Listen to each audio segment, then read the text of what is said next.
ఉష జీవితంలో జరగబోయే అనర్థాలు దూరం అవ్వాలని గుడికి వెళ్లి ఆ భగవంతుణ్ణి ప్రార్థించి వస్తున్నాను. ఇక్కడ ఇన్ని ఘోరాలు జరుగుతుంటే ఏం పట్టనట్టు ఉన్న ఆ భగవంతుణ్ణి ఎంత పూజించినా ఏం లాభం? ఏది కోరుకున్నా ఏం ఉపయోగం? లేదండి, నాకింకా ఆ దేవుడి మీద నమ్మకం ఉంది.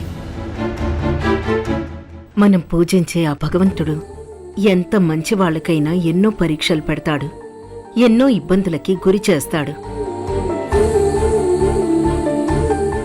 కానీ చివరికి మంచినే గెలిపిస్తాడు, తానున్నానని నిరూపిస్తాడు. మరి నువ్వు అంతగా నమ్మే ఆ భగవంతుడు ఉషని ఎందుకు ఓడించాడు?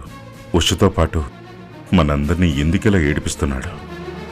తప్పదండి, మనిషిగా పుట్టాక అన్నీ చూడాలి, ఎంతో భరించాలి.